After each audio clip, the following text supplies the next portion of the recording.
Welcome to Freedom and Glory, Tales of American Spirit, where every flag tells a story, and so does every person who raises one. Join Liz Morris and Bill LuMaye for conversations with people making a difference in their communities, reminding us that even the smallest actions can spark lasting change.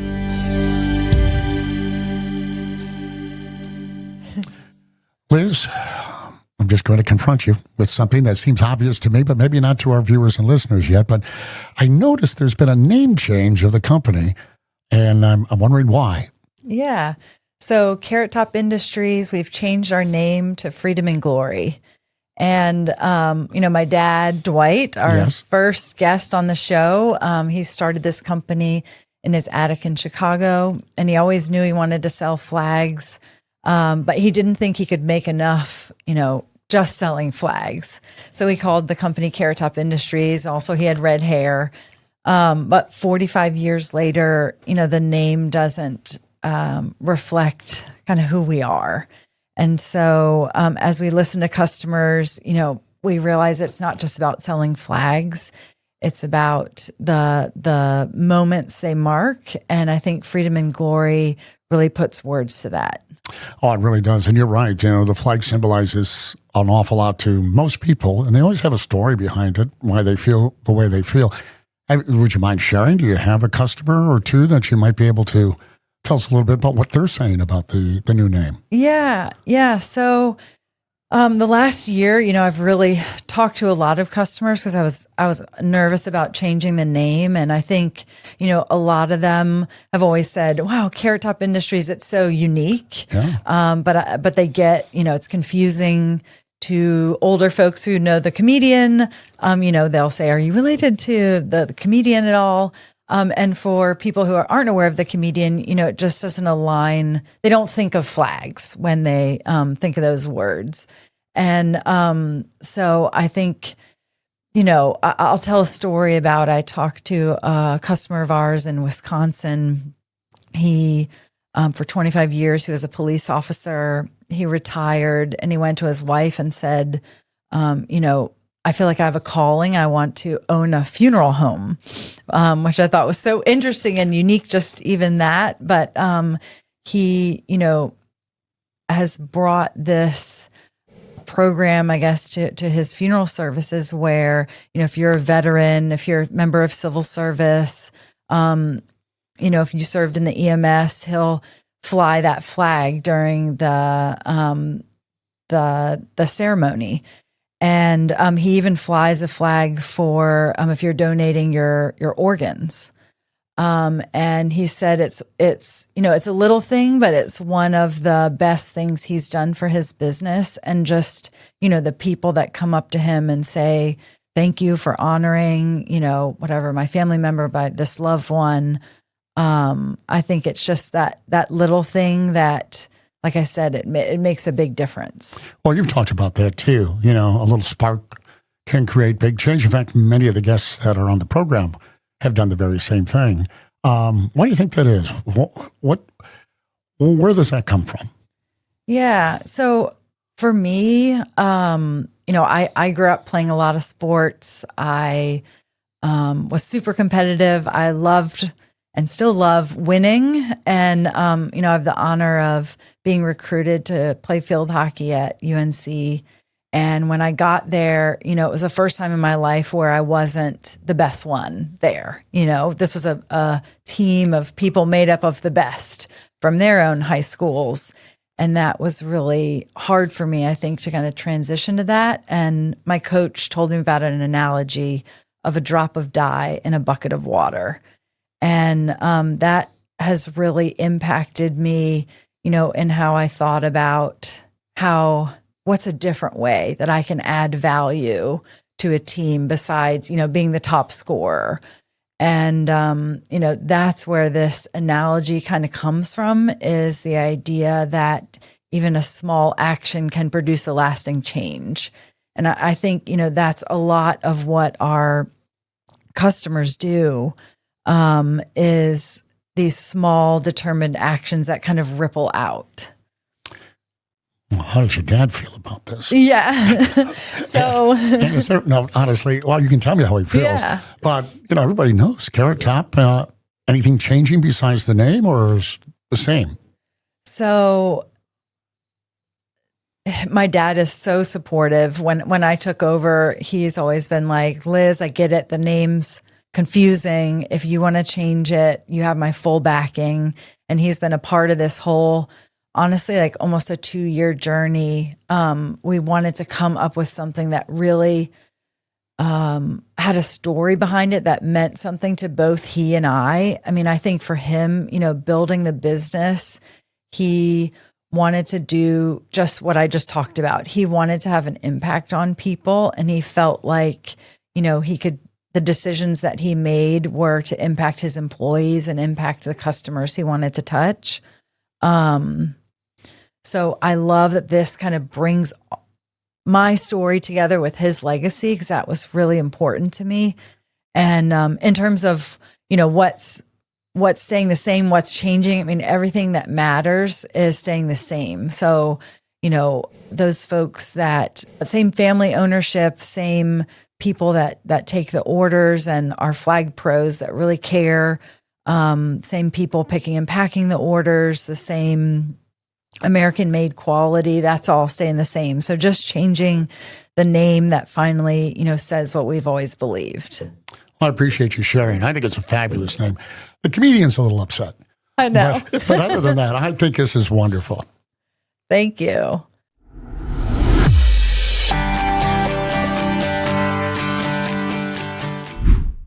Today, we're joined by Eric Henry, president of TS Designs, a North Carolina-based apparel company reimagining how clothes are made in America, and a pioneer in rebuilding manufacturing through sustainability, transparency, and community.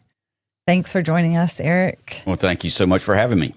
Can you tell us a little about yourself? Oh my gosh, where do I start? Been on this planet now for 68 years.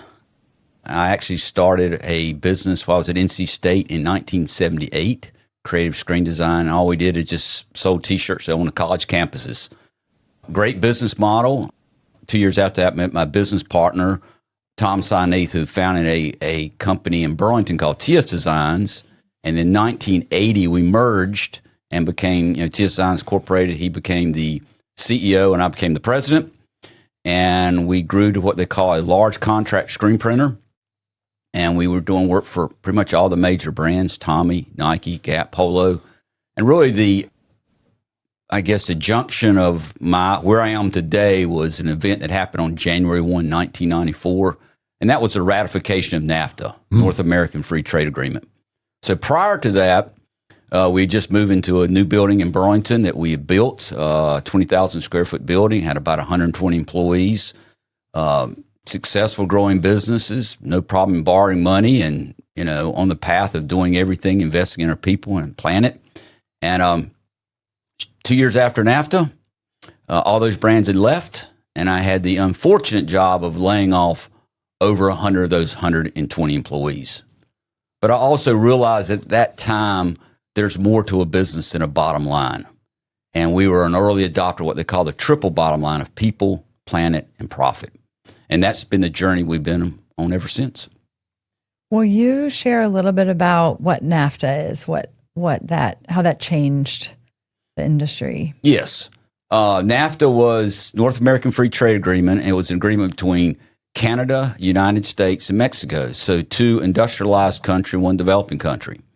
And I always remember the story. We were invited, fortunately, to a meeting in Greensboro, North Carolina, I would say 1992.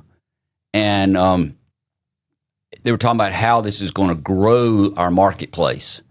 And I never forget, we were sitting in the office, and at that time, the two largest textile companies in the world were Burlington Industries, based out of Greensboro, North Carolina, and that's how I came to North Carolina. My dad used to work for them, and Guilford Mills. And so we're sitting in, this big auditorium with all these people from all these countries, of those three countries there, Department of Commerce and economic developers, and said, we're going to grow this market here.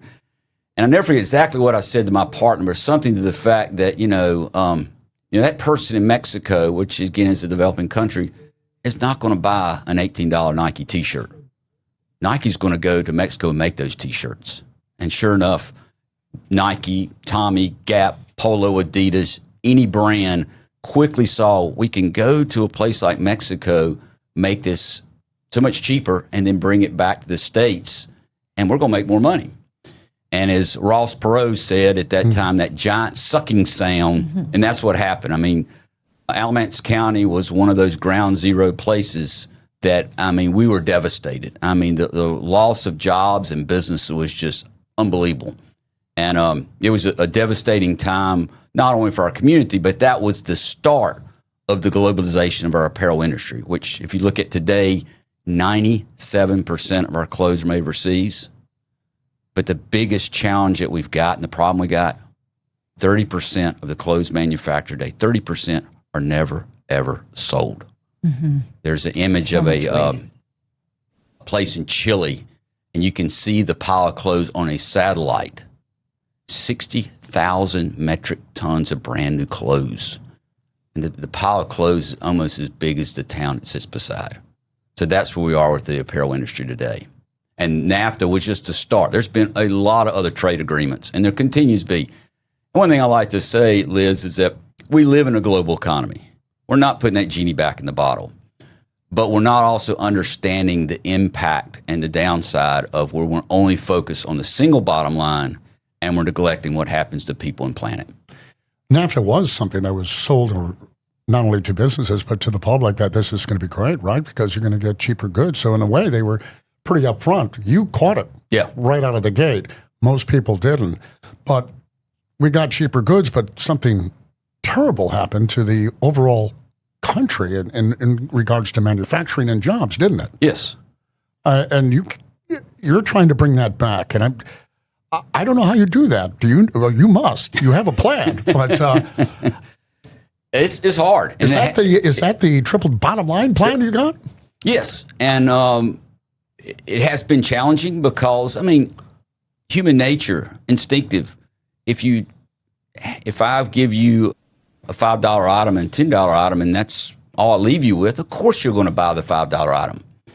And, you know, the challenge that and it's becoming more challenged now because we don't talk about the impact to people and planet. One thing I like to say with this current change of administration, we've exchanged people and planet for power and profit. And what I always like to say is that we will compete with anybody globally, but we have to talk beyond just price. What's the social, environmental impact that decision has? And unfortunately, we're living now in a time where there's less and less of that discussion and more of that immediate gratification. That seems to be true of human nature, just in general. So explain, I mean, how do you succeed on a plan like that? Because you're still dealing with the marketplace, right? Yes.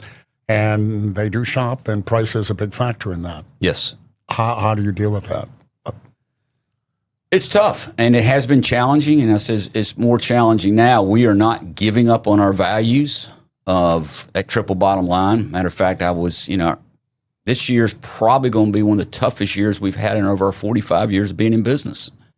And part of that is, for some reason, we have lost that partnership with our government, because the way I look at government is they're the ones that put the speed limits on the highway. Mm-hmm. And that way we know the rules to play by. And we've kind of had this mentality now, no, I'll determine what speed I want to drive. Well, we know how well that's going to work. If we take around our speed limit signs and you drive 20, I drive 100, we're both probably going to die.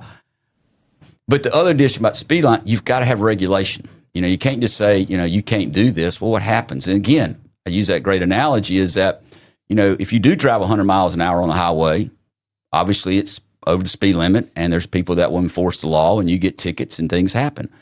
And for some reason, we're losing that.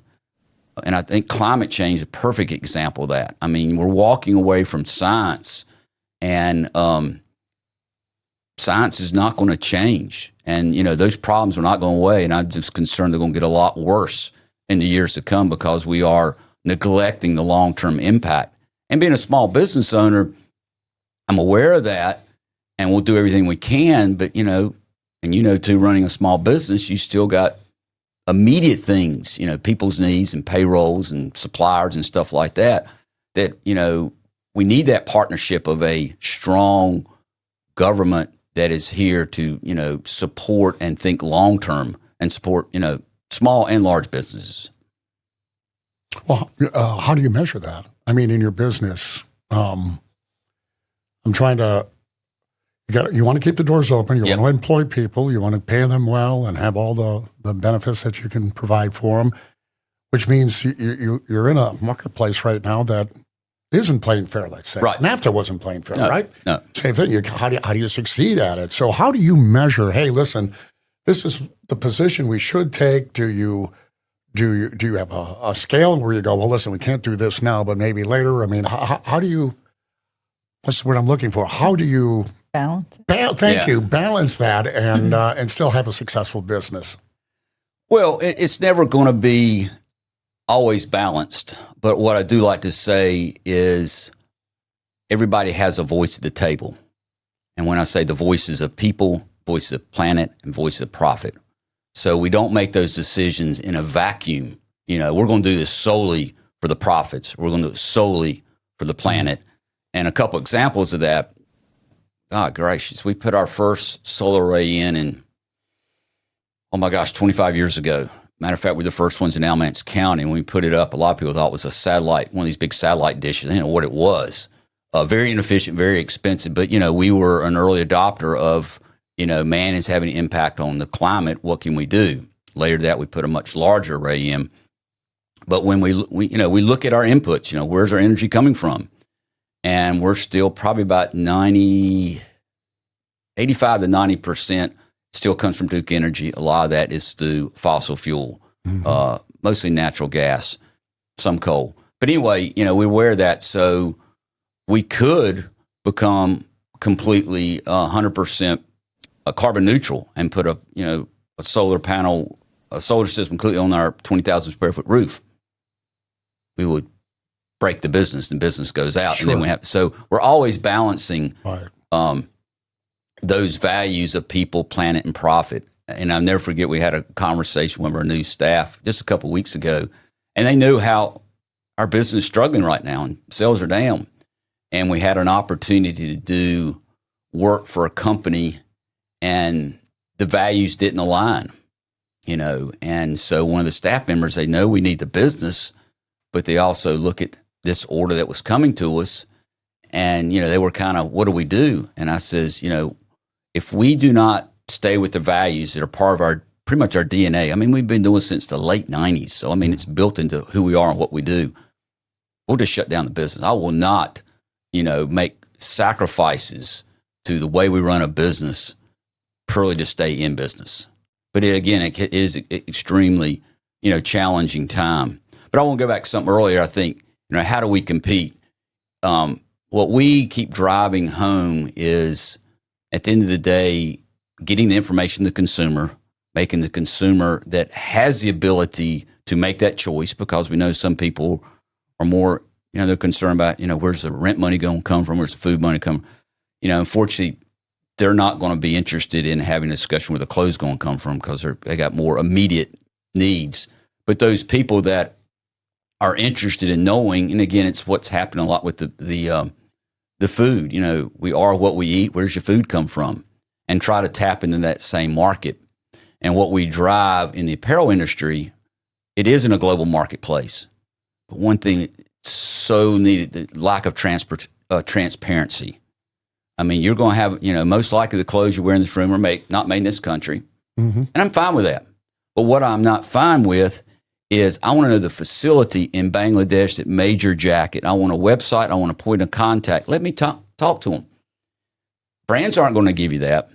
And a little bit off topic of that, but a couple years ago, I was involved with 2 congressional hearings around fast fashion. And again, that's another, we have look at clothes as this instant gratifications. And again, back to why we make so much stuff and have so much stuff. But anyway, when I was coming out of the hearing, one of the senator's staff said, what can we do? And said to me, it's very easy. If you sell a product in this country then you have to make the transparency of that supply chain completely available to the consumer. Makes sense. Yeah. And so let me, and I've had major brands come to TS Designs and they talk about all their sustainability initiatives. Well, that's great. I mean, it's amazing work. I just want to know the facility in Bangladesh that made those jeans. Give me the company, give me a point of contact, and let me contact them. Just don't show me your pretty pictures and tell me your stuff here. And I think that will go such a long way. And and these brands have that, they'll tell you they don't, but that's how they make their money. I mean, getting way off the subject here, is a t-shirt today that we can go from the farm to the finished product in 700 miles. Pre-NAFTA, you could do that in one county in North Carolina, but we're at 700 miles. A t-shirt today can travel 40,000 miles before you get to your store to get it. Because what the brands have become very successful is they move that product around for nickels, pennies, because they're moving a lot of volume. So yeah, we'll go to that other country over there and they'll do the printing in this country here and the packaging in this country and the distribution in that country there. Because those nickels add up when you're doing hundreds of thousands of units. But again, the more you do that, then the transparency becomes more and more murky. Yes. Is that you have your dirt to shirt program. That's your 700 miles? Yes. Talk a little bit about that. I love the barcode you can scan. So yes, Liz, what happened we go through NAFTA, we realize we're not going to be the low-cost producer. We are early adopter of the triple bottom line. And we said, wait a minute, we grow great cotton in North Carolina. So why don't we tap in that cotton? So I'll never forget, we went down to Burleson and Sons down in Stanley County, and this is sometime in the late 90s. I was told they were a farmer to talk to at that time, about 3,000 acres. So I went down there and talked to Ronnie. Ronnie is now retired. His son Andrew is running the farm.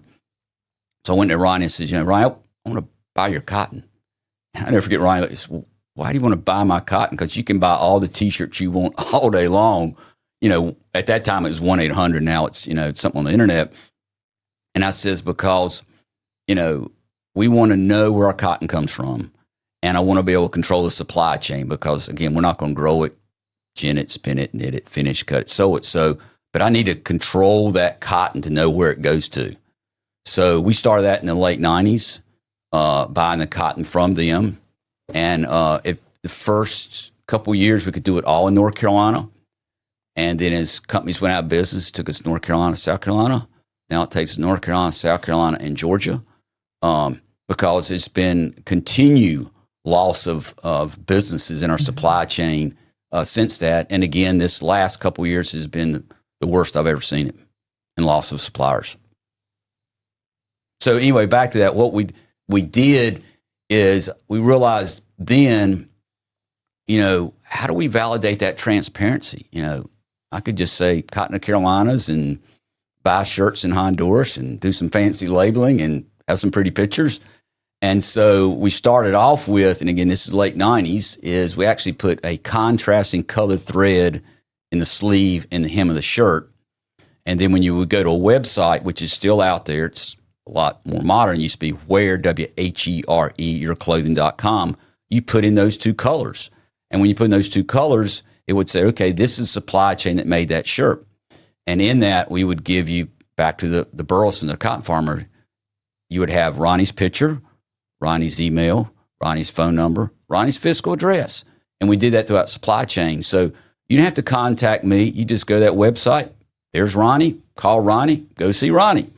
And so fast forward to what we learned during COVID. Everybody's used to scanning QR codes or get your restaurant menu. Mm-hmm. We said, we're going to print a QR code in our shirt. So you take our shirt and scan it, and it'll give you that supply chain. And probably now we've got probably a dozen different supply chains built on that same model. So when we, bring on a new supplier, like we're doing a lot of products with wool now. And so we work with Jeannie Carver out in Oregon. And so, we started talking. So when I bring on a new supplier, the first thing I'll ask them, I said, there has to be somebody within your organization that has to be a contact point. And so, and then from that, we're going to connect you to our website and all that information. And I've had a few suppliers that said they can't do that. I said, that's fine. It's your business. But I said, that is step one for us building a new supply chain is they have to agree, to be a part of that transparency. And a lot, I'm not saying transparency is going to guarantee, that everything's perfect, everything's great, but I can't guarantee there's no secrets and that there's no, where it came from, how it's made, because that's, again, problem in the industry. A lot of times you see the pretty pictures and they say pretty things, and then you find out it's not where they say it was. Well, it sounds like you've made it easier for the consumer. Yep. I would venture to say, but it's anecdotal because I'm lazy. I'm serious. Do you read the ingredients on something? No, I don't, and I should. I really probably should. So when it comes to those who do care about the same things you care about, this would be something I can see where that would be beneficial because most people don't look at the details. So what kind of feedback are you getting from folks who are buying your products and the labels? And obviously it's working for you, right? Yes, but I will just say in this current environment, it's more challenging than ever because we're not having those discussions of the other things beyond price. We don't talk about climate change anymore. Right. There's a big issue out there. And this is the thing that's frustrating. And again, being the old guy on the podcast here is that we don't learn from our past mistakes. And I will take climate change as one of those things. I was I grew up, I guess it was my grandfather and working with him and doing a garden behind my parents' house growing up. I was an early adopter of, just how nature works. And so an early tree hugger, but, started looking at the data about climate change. And in the early days and the days of Al Gore, there was some questions there, but we just couldn't, tie the two things together. Well, now the science, and I will depend on the science of people with the knowledge and education, man is having an impact on climate. And so fast forward to today, we just don't get to talk about that. And I'm afraid, we're too concerned it's too big of a problem to try to address that we won't do anything, don't say anything, and then the problem obviously gets worse. The newest challenge that I'm extremely concerned about, and Apparel is leading this, is microplastics. Now, I got a great story there. Probably 10 years ago, we actually built a brand called Carolina Blend, and it was going to be 50% North Carolina cotton and 50% recycled polyester. Because, and again, 10, 12 years ago, it was all about recycling your water bottles. And thank you so much for my glass of water here, because most people would bring me up, 10 years ago, I would have a table full of those disposable water bottles because we didn't know, right? And the thing about, so anyway, we built this whole supply chain in the Carolinas. You recycle polyester and 50% recycled polyester and 50% North Carolina cotton. And it was a brand called Carolina Blend. So I go to this conference around hemp, and we'll talk about hemp as a great fiber, has a great future. And so the guy up on stage, first time I ever heard microplastics. So I go back, start doing a little research, called him back up and, got his research that he had done and went back to our staff. And I says, there's enough information here that we're going to do a full stop. We basically killed the brand, walked away from 10,000 pounds of yarn, which make about 15,000 T-shirts, and says, we're going to stop now. Fast forward to today, it's a problem because it's in the water we drink, the air we breathe. That's something we all share because we went and got our blood tests. It's in us. So we're putting something that's not natural into our bodies. And again, old guy here, what happens next 20 years, fine. I'm worried about the 5-year-old kid that's being subjected to that, what's going to happen to them. Where is our government that's helping us map this out? And I think there was just a UN conference a couple months ago and trying to address the just flood of plastics into our environment. We did nothing. We walked away, and I don't have the exact numbers, but I think they said in the next 10 years, we're going to triple the amount of plastics in our environment. I mean, again, we have an opportunity to recognize the problem, start solving the problem, but we rather just walk away from it. Money. Yep. Keep saying the old guy here. Did you hear that? I know. I like this guy. Actually, I'm the old guy here. Yeah. But you're absolutely right about the microplastics.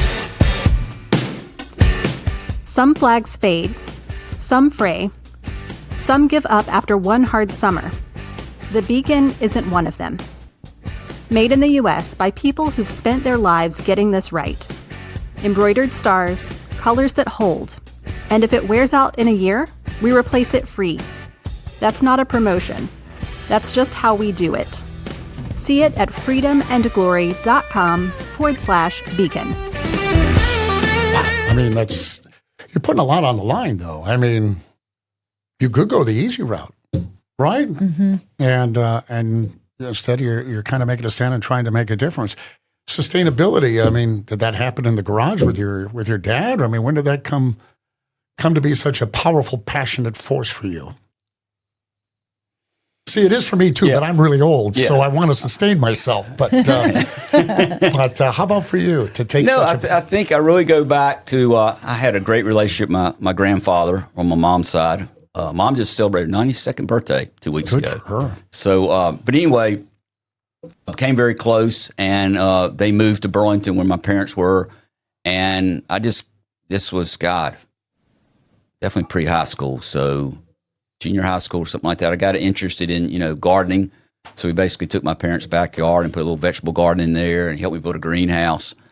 But the thing that always sticks in my mind, there was that period of time, because back in these times, so we're going back, I was born in 57, so let's say mid-60s or something like that.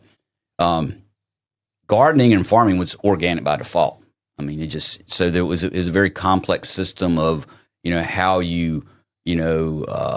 plants collaborate with each other, how you build a soil. I mean, it was a very complex system. And this thing came out called Seven Dust. And this was going to thing that you could put on your plants. It was going to solve all your pest problems. And I was looking at it, that's pretty cool. But it also kills all this good stuff. So and I was seeing firsthand the start of where we are with industrial ag. We're using science to maximize the production of the food or the vegetables or whatever we eat, but we're neglecting the impact it has. And nature is a system. We get a lot of pushback, what they call them, DEI. Well, nature's number one rule is called biodiversity.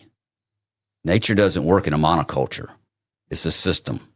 And Mother Nature will win this war. Man tries to always, and we're seeing it right now with what's happening in agriculture today.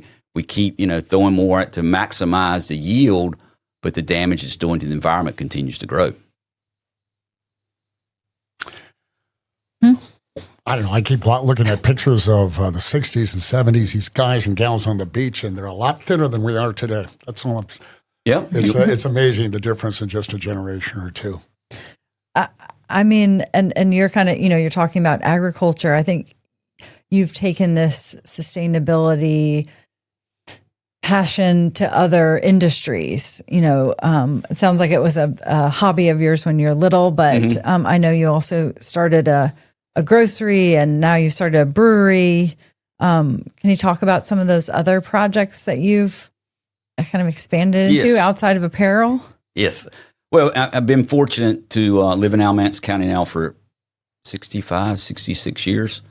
And so, again, watching our business get destroyed, TS Designs with NAFTA in 1994, it says, what can I do to build businesses that are connective and resilient, sustainable, whatever word you want to do, in our community, and looked around. So, yes, we... I lose track of dates, but we took an old A&P grocery store in downtown Burlington and created a cooperatively owned grocery store.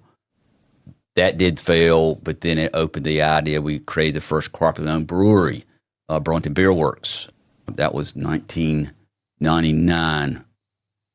No, 2019 when we opened Burlington Beer Works.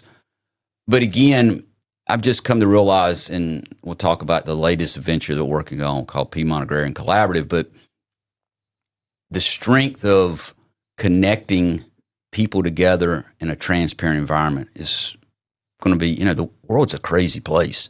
And there's not going to be one person that has all the answers. So if you bring people together under one goal, one mission in a transparent environment, you'll be a lot more stronger, resilient than just one person trying. I mean, it's super complicated today. And so we did Burlington Beer Works. I was just there 2 nights ago and going tomorrow. So it's phenomenal. We went again, living in Alamance County, and grew up about 10 blocks from downtown Burlington. And I remember when our downtown Burlington had Sears and J.C. Penney's and Rose's and Belk's, and everything was downtown. Yeah. And through globalization, through things like NAFTA, through strip shopping centers, I watched our downtown pretty much go away. And so part of the reason behind, company shops and Burlington Beer Works was go back to the downtown, utilize those great historical buildings and build something. And I think the downside with company shops was we were just downtown when there was nothing else there, and grocery stores aren't your best destination. So maybe I'll get a shot at that again. But again, it's just having those values of the connection of community, the resources, the values they bring, because again, I keep going back, we live in this global economy, and we're not putting that genie in the bottle, but there's a lot of things we're skipping by trying to go global that we can do locally. And again, our latest venture we launched 2 years ago is called Piedmont Agrarian Collaborative. And we're taking a part of our building which used to make biodiesel, which is basically using waste vegetable oil, and we produce about 100 gallons a week. Everybody's moved away from diesel to electric. And so we took that space and we're creating a food hub. So the unique thing about Piedmont Agrarian Collaborative, instead of a weekly farmer's market, which the consumer loves, but it's usually tough on the farmer because you do all that work and you go there and you sell $5 worth of tomatoes, not a good use of time.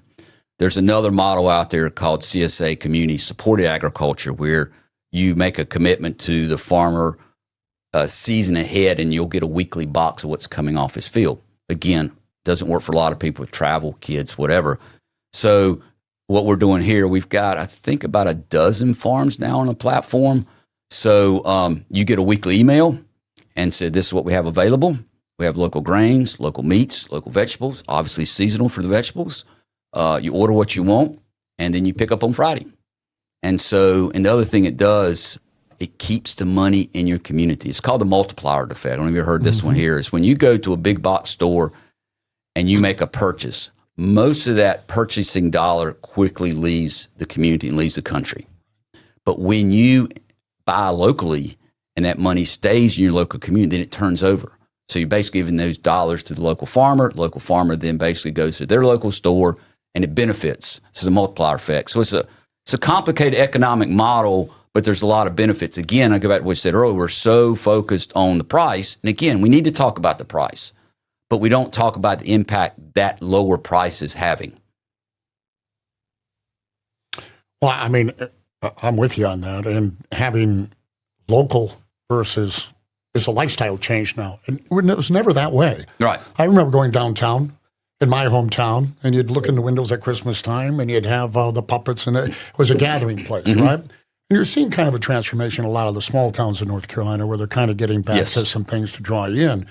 But it's a whole lifestyle change that you're trying to change back. I think that was more beneficial on a lot of different levels. But we got big malls. We all kind of gravitated, and we've accepted price above everything else. It just sounds like your journey is passionate, and I commend you. But it sounds like it's almost impossible. It's so hard to change people. You know what I'm saying? It is. But I don't want to sound pessimistic because I hope you succeed tremendously because it's a great idea. Well, the frustrating thing for me is, just a few years ago, we went through COVID. And one thing COVID showed us very quickly, global supply chains don't work very well during global disruptions. And interestingly, we got into the mask business. But, the face mask, everybody did it. So, but we went again with our triple bottom line values. How do we utilize resources and people within our community? So what we did is we work with a local cut and sew in Asheboro, North Carolina. We had tons of irregular T-shirts. So we started making masks. And our first mask we made sucked because we knew about making masks. Right. But the cool thing about it, even during the height of COVID, I was getting in my car, I was driving 30 minutes to Asheboro, and so we were having to real-time development of the product, not ordering a bazillion masks and they come in. No, we're making changes every week. And so as we got to the end of it, we had a great mask. We did about 1,000 a week. I mean, all kinds of cool designs, filter pocket, all this stuff. But again, we were using the resources within our community. And as I tell people, we're interested in making masks for our community, not for the world. And then the other models that are going on, design in America, made in wherever, is, we went through all these ebbs and flows during COVID. If you remember, there were 2 times where we thought we were coming out of it, and here comes this other variant, boom, we're back in it again. We basically could stop and start. Literally, I could be making 1,000 masks a week next week if I needed to. Plus, if you come to TS Designs, I probably got about 50 masks laying around. Right. Imagine those companies that, had ships coming in from Asia. All of a sudden, the government's going to start giving away. All of a sudden, we got the vaccine and stuff.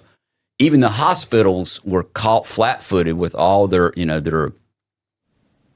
safety equipment, and they realized that, and they were scrambling. But now they've gone back to business as usual, and all that now is quote out lowest price in the global market. But I mean, in my opinion, the global economy is more fragile today than ever. And I mean, a war in one place could shut down, but it's just amazing that we just totally forgot how valuable that, and the same thing with food. And medicine. Medicine, yeah. I couldn't believe that during, and it's still an issue. If you have anybody who's watching who has a child and you needed a simple antibiotic, it was almost impossible to get. Yeah. You had to run all over the city to find it. I felt, this is the United States of America. How is this even possible that we could be going through this? But this is true on almost every level. That's what globalization did. Right. I get the sense, whether you agree with this administration or not, they're trying to switch that. Now, the process in which they're doing it may not be the greatest, but we lost jobs. We lost the ability to manufacture our own medicine. Right. If we had to go to war, how would we build the items necessary to do so? Right. I'm sorry, I'm venting, but I just feel your passion, and it's like, it's so obvious. You know what I'm saying? It should be apparent to everybody that this is what needs to happen, and yet it takes somebody like you to go out there and fight for it, and it is a fight, isn't it? It's a real hard fight now because what our administration is saying and the impact it's having are completely different. And let me just, if I can, elaborate on that. Let's talk about our farmers in this country. And this is something we identified, oh my gosh, back when we started Cotton in the Carolinas in the late 90s. There's this thing called commodity agriculture. And when you so when you go to the store and you buy your beef or your chicken or your eggs or your wheat or all that stuff, the marketplace is dictating the price of the farmer. I can't imagine having a business where I do a product for you, and when you come pick it up and say, well, Liz down the road here says she can do it $1 cheaper. And I'm like, okay, I guess that's what I'm going to charge you. I mean, they have no control. So that's the start of the problem. And I've been railing against that with brands for years, because the brands, as some of them talk about doing things more organically or resilient or whatever they want to do, make it better, I says, and they look at the cotton farmer as just somebody that supplies to their supply chain. No, you need a relationship with the farmer, and you need to go to the farmer, and what we do, buy directly from, let them have a say-so on the price in which they get paid for that cotton, not what the Chicago Mercantile says. So fast forward to, I guess, what's going on now. And literally a month ago, I was in the cotton harvester in Stanley County, North Carolina, with our farm. At one time he did 3,000. You're down to about 1,500 acres. I'm now with Andrew Burleson, third generation, mid to late 40s. And when his equipment, he said, there is nothing that we can grow and make money. And then I went and got some data from NC State Ag School, looking at what the cost grows of cotton. Cost of cotton is 93 cents a pound. Marketplace is paying 65 cents. Do the math. Every pound he harvests Loses money. And actually, I went down to the North Carolina Department of Agriculture to validate these numbers because I don't want to talk about this stuff and make it up. And they agree with my numbers. North Carolina, which is typically around the 5th largest growing cotton state in our country, great cotton. It will lose almost $80 million this year. $80 million. And now we talk about this $12 billion bailout. Some numbers say the farmers in the U.S. will lose over $40 billion. So 14, 12 billion. I mean, it's not so. And again, we're not fixing the problem. We're putting a Band-Aid on it. Right. And so, I guess the stress of that farmer, because I'm riding around a piece of equipment that's probably well over $1 million. He's got 2 of them. Mm-hmm. And imagine you're harvesting a product that's supposed to be paying for that equipment. You got to harvest. You got to get out of the field. But you're losing 30 to 40 cents every pound that's coming out of that field. That's where we are today with our cotton farmers. And again, as I said, if we don't, we've 97, 98% of our clothes made overseas. We've had a lot of our supply chain either go overseas or go out of business. So as I've told our representatives in Washington, we lose the cotton farmers or we lose the ability to make it here and we go to zero. It's very, very difficult to come back. And that's what we're on the point of doing, is losing that ability, because I think it's good to say in this room here, clothes are going to be with us a few more years. So why don't we, and again, we're not talking about bringing it all back here, but doesn't it make sense to make a little bit of it here? But we're at the point of losing that ability. Yeah, once it's gone, it's gone. Exactly. Yeah. I'm not going to get on a soapbox or anything. It's your turn. Sorry. No. I didn't mean to do that. Oh, yeah. Well, kind of, I guess looking ahead, let's end on a high note. Yeah. What are some of the things, I'm asking this because I've been to his shop, and what are some of the things that you all are looking at, innovative things that you're looking at, that you're testing, that you're around t-shirts, around dye? You mentioned hemp. Yep. Where do you see some interesting things in the apparel industry, going maybe locally in North Carolina or? Well, I think North Carolina is one of the best places in the world at the intersection of agriculture and apparel. And I still believe that. And I think if we can get to a place that we can understand our full impact of what we're making compared to what's being produced. We talked about earlier about microplastics. We walked away that from 10 years ago. So our shirts are truly 100% natural fibers. Even the sewing thread is cotton. The interesting thing is happening, and again, it's human nature. And I talked earlier about, we're making too much apparel. So there's been a lot of interest and investments and focus of what to do to your clothes into life. Because right now, most of that stuff ends up in the landfill, or we, palletize it and then ship it to some developing country and we dump it on them. So, and there's some great work made, but let's think about how do we make the product better, last longer, and then when end of life comes, make that easier too. We are about 90% complete on having a T-shirt that is completely printed, dyed, that will be 100% recyclable, and it can be 100% compostable and biodegradable, because that's the problem. Back to the microplastics, the challenge we have with apparel, we mix natural fibers with synthetic fibers. That in itself makes it very difficult to break apart. And so recycling is very difficult. So let's just go and design it better. The other thing that we've been working on a lot since COVID is, we're already looking beyond, the fibers. How do we dye the fibers? Most fibers, clothes we have on this room here, are synthetic dyes. Synthetic dyes are usually fossil fuel generated. Guess what? They're not made in this country. And so we're starting to look at natural dyes.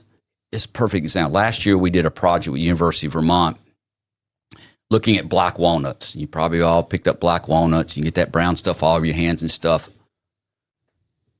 What's it? My number here, it's billions, I think it's 10 billions, but billions of pounds of black walnuts, which is a North American tree, fall on the ground. We only use about 20 million for food. We've got the resource right there. We can produce brown dye right here in this country. We do not have to depend on other countries, and we don't have to depend on the phosphate. So here's a natural resource that's literally rotting on the ground. And so with working with the University of Vermont Business School, we mapped out what that business plan is. So when you start looking at, we can grow our own dyes, we can grow our own fibers, we can make our own clothes. What we need to do is look at the total economic and social impact of this different model, because yes, you might say it costs more, but does it really cost more if you've got a disposal problem? Does it really cost more if you're not paying people a living wage? Does it really cost more if you're not properly disposing of your chemicals? That's the challenge that we live with today, is that we do not have full transparency of the impact we're having. That's all we want to do. I said earlier, we will compete with anybody in the world, but if you're only going to look at my price and say, well, hey, this person down here made it at half price, we're not going to win that one. But if we put all our chips on the table, and that's what we have to do as a society, we've got to not blindly move forward and then realize after the fact, kind of like we're doing with AI, we've created a monster, and then now it's too late. And so I just think North Carolina, we're very excited. We've TS Designs is located on about 4.5 acres, and we have a USDA farm number inside the city limits of Burlington. And last year, I think since you came, we've expanded our dye plant gardens. We got 10 different varieties that we've done a lot of stuff around marigolds. We talked about black walnut. And then we're also looking at, Liz, we did an exciting project this year too, looking at waste material. And one of our exciting projects, we work with a company out of Amsterdam, and they developed 3 distinct colors from spent coffee grounds. So now when you go to Starbucks across the street here, you get your espresso, they take that chunk and they chunk it in the plastic bag. That plastic bag goes to landfill, which will be there forever and ever and ever. What about if we just intercept that, grab those coffee grounds, do those dyes, and then we can take that material and use that as compost to build the best thing the farmers need is compost for their soil. So our models are complicated, and that's what turns people off, because it is harder to do. But at the end of the day, the impact is going to be so much greater than the current maize process we're doing today. Wow. Yeah. Yeah. So I might want to get into this business. Sounds amazingly hard, but what would you say to folks who are watching who, feel as you do, and maybe they want to start a business? Any advice? Yeah, I guess, again, doing this a long time is, I think it's, end of the day is relationships. It's kind of how we connected here. Not sure exactly how we connected, but that's my most important job at TS Designs is reaching out and connecting and learning and bringing those people into our business. And what I tell these young people is your contacts and relationship is going to be your most valuable asset you'll ever have, because there's going to be times 20 years you'll go down the road and you'll say, oh, I haven't, you'll pass across again. And so that's so important, is those relationships, people that you can trust, people that have knowledge, people that have insight, and then that gives you a broader base of information to make decisions on. And that's what it was interesting, we did our Christmas lunch last week, and now we only have a staff now of like 10 people, but we had probably 20 people at this Christmas lunch, because we have some key supporters or contractors that are critical to our business that, they're not there every day, but they're very involved with our business. And we're constantly, we have to build relationship beyond just the folks working there, but the people that are either in our supply chains, like, our farmers, but then people that are helping us build this model and giving those information to move forward, to continue to build. Because one of my taglines is sustainability is a journey, not a destination. Because we're constantly learning. We talked about microplastics, talked about climate change. We will learn more data, so we got to be willing to change. That's another thing both business and government get involved in. So we've always done it that way. Well, that's fine. But now we have knowledge that says you need to change the way you're doing business. Wow. Okay. Well, I'm sold. I really am sold. I wish you tremendous success. I really do. And I think it almost takes a person like you and your personality and your passion initially to get this thing rolling. But I don't know. I think as you succeed, others will follow. Well, I'm excited about there's a policy in Congress now, and it's called Better U.S. Cotton Initiative. I should know this, but and I'm really going to get behind it, because one thing this will do is give incentive, because back what I said earlier is we grow great cotton in this country, but that cotton is pretty much shipped out of this country as fiber. Mm-hmm. And again, 40,000 miles for a T-shirt.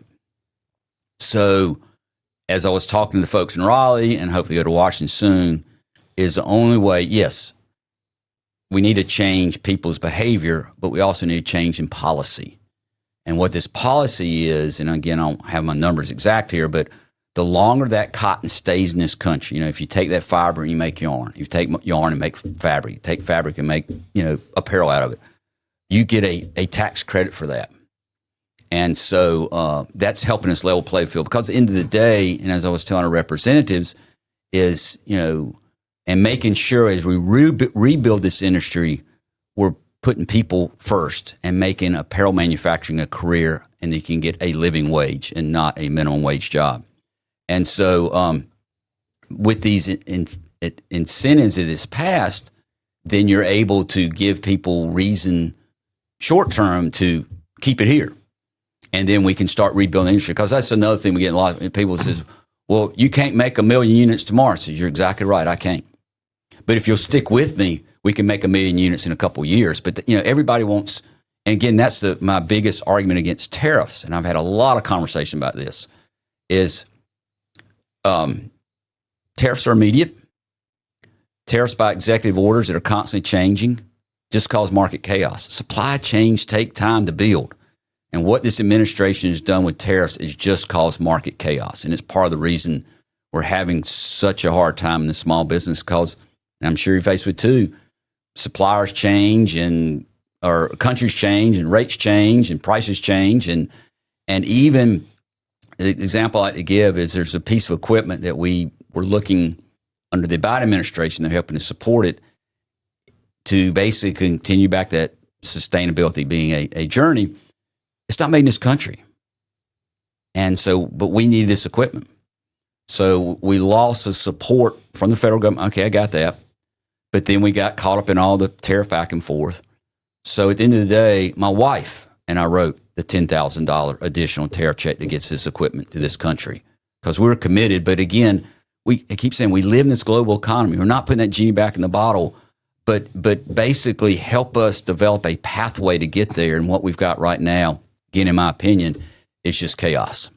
Yeah, it takes a while to turn the Titanic. Yeah, it does. And again, I'm all in favor of bringing jobs back here, Liz, but it takes planning and time, and especially apparel. There are a lot of steps from that cotton field, to the T-shirt I got on today, which is actually from North Carolina cotton. But it just takes time. We didn't get here overnight, and we're not going to fix it overnight. And that's the thing that's so frustrating. I mean, it took years to do what we've done, and we just can't snap our fingers and it's all going to come back. It's going to take time, but we've got to have, support at the federal level, because that's where the buck stops, to help us map out that plan. And again, I'm hoping, and again, I cannot think of it, but there is a thing in Congress now that I'm going to really get behind next year. If we can get this over the finish line, instead of always just trying to throw a lifeline out to our farm, we can start truly developing a pathway to bring apparel manufacturing back here around cotton. Yeah. That's awesome. Yeah. Well, thank you so much for joining us, Eric. This has been really enlightening, and I love your passion. And your T-shirt and your shirt. Looks great, man. Yeah. It really does. Again, thank you so much for the opportunity. Yeah, great to meet you. And I appreciate that. And just always great to connect with other people in our state doing good work. So thanks again. Thank you. Thanks for listening to Freedom and Glory, Tales of American Spirit. If today's story moved you, share it with someone who'd appreciate it. Subscribe and leave a review. It helps others find us. And when you're ready for American-made flags and products built to last, visit freedomandglory.com. One flag, a million stories, yours included.